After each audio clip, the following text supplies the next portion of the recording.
Olá, fiquei mais ou menos umas 2 semanas sem gravar vídeo, mas estou aqui de volta para falar com vocês, para falar para vocês sobre conservadorismo e liberalismo, qual é a diferença entre os dois e o porquê que a expressão conservador-liberal é uma expressão completamente, não deveria existir, vamos dizer assim. É uma expressão que não tem sentido, não tem sentido. Por que eu digo isso? Vamos logo pro ponto. O que é conservadorismo? Já fiz um vídeo falando sobre o que é conservadorismo, tá? Tô deixando aqui nos cards, está em algum lado aqui da tela, aqui em cima. Bom, e conservadorismo não é nada mais, nada menos, é claro, não dá para eu resumir conservadorismo em uma coisa só. Conservadorismo varia de região para região, de país para país, na verdade. Então vai ser difícil você definir exatamente o que é conservadorismo. Mas no geral, conservadorismo é a preservação daquilo que é de natural na sociedade, que é de orgânico na sociedade, e a preservação, e o amor ao que está próximo, tá? Ao que é próximo de você, né? A comunidade, as comunidades locais, a família. Conservadorismo é isso, é a preservação do que é orgânico, é a preservação do que é natural e também se pauta no antirrevolucionarismo, né?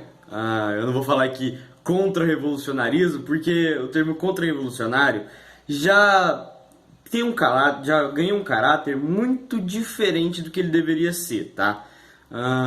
Muito diferente, tá? Contra-revolucionário, a gente entenderia o contra-revolucionário como aquele que é contra a revolução, mas hoje em dia nós vemos, muito a partir de Lincoln de Oliveira, um contra-revolucionário que na verdade usa dos mesmos métodos que os revolucionários, só que para alcançar fins diferentes. Mas obviamente os seus fins são corrompidos pelos seus métodos, né?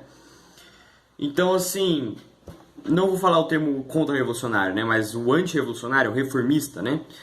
Que é exatamente você reforma, né? Para quem não sabe o significado de reforma, voltar a uma forma anterior. Então, o conservadorismo tem esse caráter reformista, né, de voltar a uma forma anterior, uma forma passada, uma forma orgânica, uma forma que por algum motivo foi descartada pela sociedade atual. Então, assim, conservadorismo é isso, é restaurar o que é de orgânico, restaurar o que é de natural na sociedade. Não o que é de natural no sentido de que o que é natural do ser humano, porque nós sabemos que até algum ponto o ser humano tem uma natureza totalmente depravada, né? Nós temos a depravação total, o ser humano nasce em total depravação. Porém, quando eu falo de a sua natureza, eu falo pro objetivo no qual o ser humano foi criado, entendeu? Que é nada mais nada menos do que louvar a Deus e adorar a Deus. E participar do paraíso, né? Vamos dizer assim, cuidar do que é próximo. Deus colocou o Adão e Eva no Éden, não foi à toa, né? Foi para eles cuidarem do Éden. Então, assim, o conservadorismo se pauta no amor ao que é próximo, né? Ou ao próximo também. E eu já citei aqui história bíblica, e é exatamente isso. O conservadorismo também tem esse caráter mais bíblico, vamos dizer assim. Por que eu digo isso? Porque, no geral, o conservadorismo não vê uma razão absoluta, tá?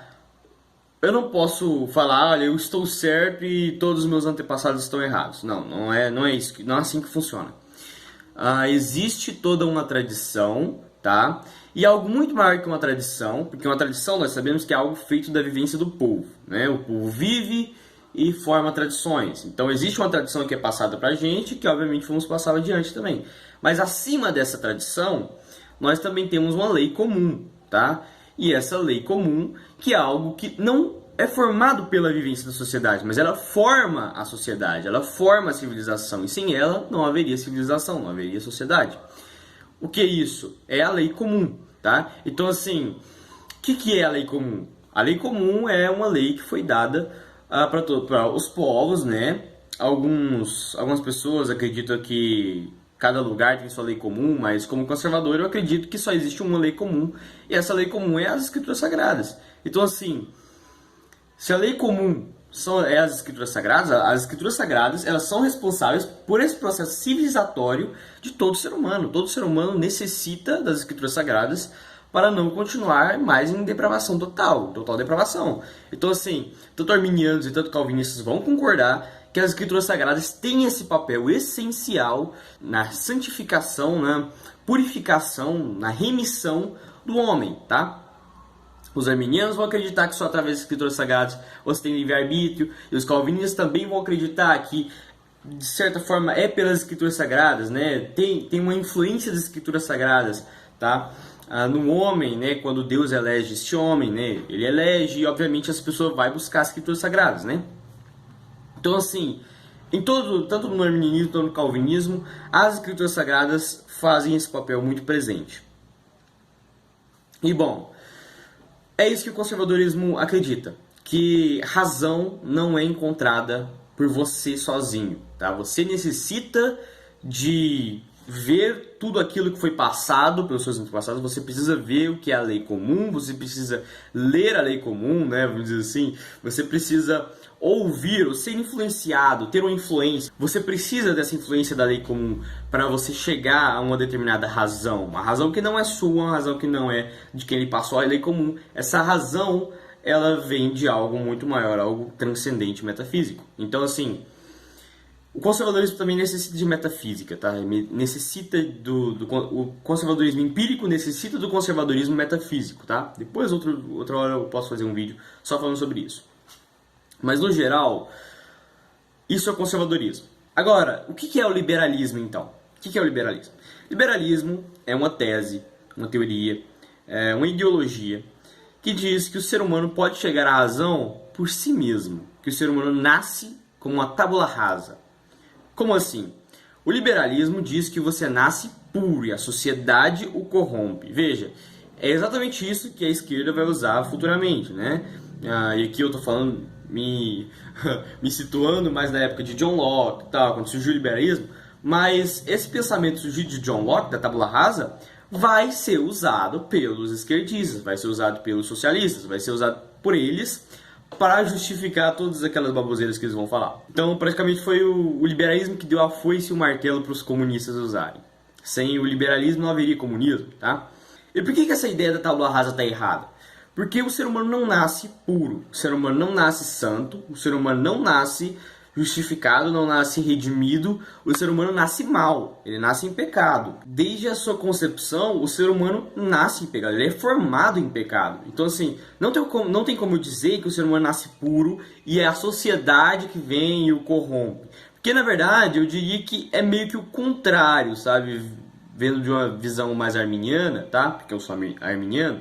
Eu diria que é mais ou menos o contrário, né? Que na verdade o ser humano nasce em depravação total e que aí através da influência das escrituras sagradas, da leitura das escrituras sagradas, ou de alguém falar das escrituras sagradas, de alguém repassar a lei comum de alguma forma, através dessa influência da lei comum, esse homem, né, essa influência obviamente feita pela própria sociedade, é que esse homem pode ter o livre-arbítrio de decidir se vai ser bom ou se vai ser mal. E apesar de não concordar exatamente com o arminianismo, o calvinismo também vai negar a tábula rasa, sabe? E o calvinismo vai também falar que o ser humano nasce em depravação total, só que em vez da sociedade, né, passar a lei comum e obviamente a ele ter livre-arbítrio, no calvinismo é Deus que elege essa pessoa e essa pessoa busca a lei comum e através dessa busca à lei comum, né, essa pessoa pode ser purificada, essa pessoa é purificada porque Deus o elegeu, né? Então, assim, e essa eleição de Deus, se eu não me engano, não sou calvinista, então talvez eu não fale aqui exatamente, através dessa eleição de Deus, essa eleição de Deus é desde os princípios dos tempos, então ele vai continuar na fé. Mas então, como eu disse, nenhuma dessas duas visões vai negar, né, a depravação total, e todas elas vão ser contra a tábula rasa. Não é à toa que o próprio João Calvino era contra o humanismo, sabe? João Calvino era um grande contrário, grande contraponto ao humanismo, exatamente porque ele acreditava que não tem como você querer chegar a razão por si mesmo, não tem como você querer que o mundo gire em torno do homem, né? Que é exatamente o humanismo e o antropocentrismo. Eu falei isso no nosso vídeo sobre teonomia, se eu não me engano, sobre o humanismo, o perigo do humanismo, antropocentrismo, né? O que é teonomia, nosso vídeo sobre o que é teonomia, vou deixar aqui nos cards. E como eu disse, né? Tudo isso, o humanismo, o antropocentrismo, dizer que o homem nasce puro e a sociedade o corrompe, Tudo isso são mentiras, e mentiras fajutas, porque o ser humano não nasce bom, ele nasce mal, e é só através da influência exterior que o ser humano pode ser purificado. Não é à toa que o bebê desde cedo ele já faz coisas más, não é à toa que a criança já faz coisas más. Ah, mas a criança é inocente, tudo mais. Ok, a criança pode ser inocente, a gente vai entrar em outro assunto teológico e tal, mas mesmo assim a criança ainda se peca. Por isso que é necessário que os pais, e aí eu dou ênfase nos pais, que os pais repassem a lei comum a esses seus filhos, e esses seus filhos são educados na lei comum e podem ter livre-arbítrio. Então, assim, não é a escola que vai fazer isso, não é qualquer outro âmbito artificial, tá? Não que a escola seja um âmbito artificial necessariamente, mas em alguns pontos é.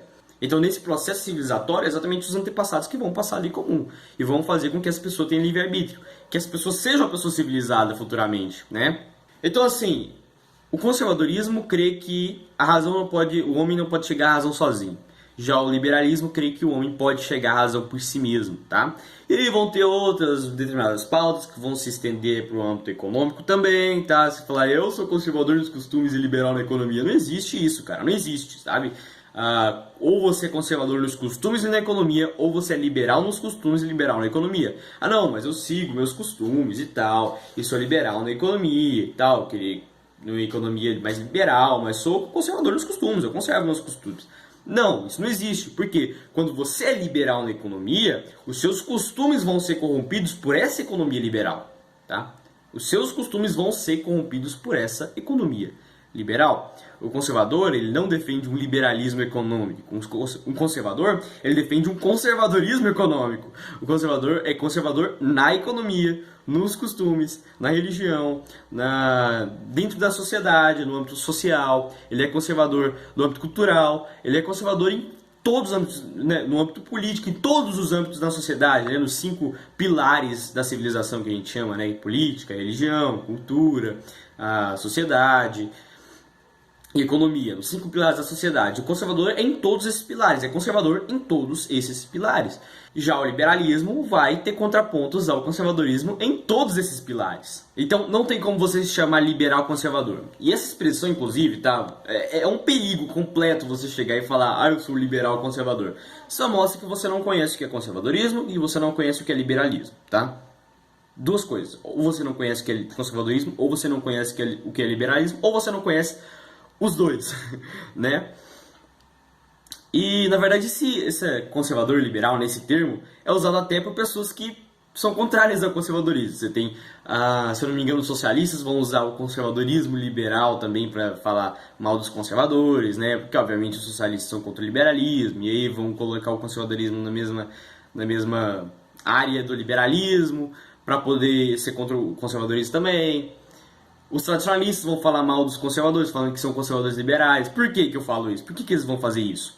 Porque os socialistas querem ser contra o liberalismo e o conservadorismo, mas os liberais são contra os conservadores. Então, o socialismo vai ter que ser contra 2 inimigos ao mesmo tempo. Por que não juntar esses inimigos? Por que não falar, olha, ele é o conservador liberal, somos contra o conservadorismo liberal, né? E é isso que os socialistas querem. Eles querem unir os inimigos em um mesmo ponto, inimigos que também são inimigos entre si, sabe?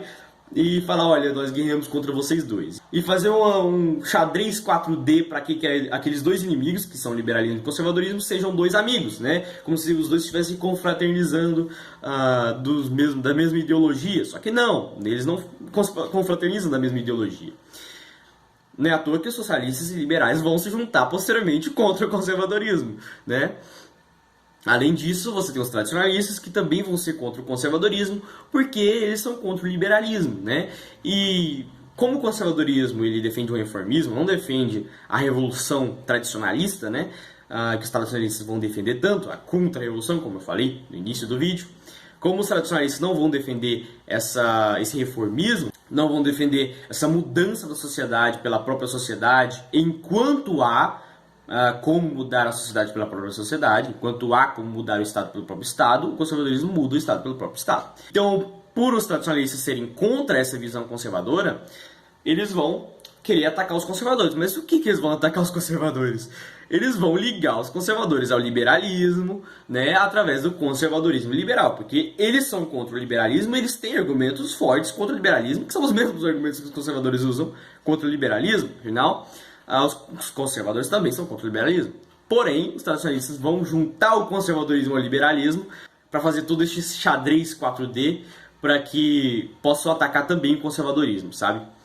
Então é isso. É isso que todos esses âmbitos da sociedade fazem. E os liberais também fazem isso. Os liberais também gostam de ligar o conservadorismo a uma visão também mais reacionária, e ligar o conservadorismo ao tradicionalismo, ao fascismo, da mesma forma que os socialistas também gostam. E se você, todos esses âmbitos mais radicais da sociedade gostam de fazer isso, tá? Não que não tenha conservadores que também fazem isso. Tem muitas outras pessoas também que gostam de usar falácias contra ideologias que ela não aceita, né? Mas é isso que eu quis trazer para vocês hoje, a diferença entre liberalismo e conservadorismo e por que conservador liberal não existe, porque que é um erro se chamar de conservador liberal. É isso, se inscreva no canal, ative o sininho, dê o seu like, não perca os novos vídeos, são vídeos semanais, e muito obrigado pela sua presença aqui. E é isso, tomara que o Kim Kataguiri rebaixado não venha na minha casa me matar. Mas é isso, fica a paz do Senhor, e além de conservador, também seja um teonomista. Clica no card aí que tá aparecendo em algum lugar da tela aí, ó. Sobre o nosso vídeo que é teonomia e tchau.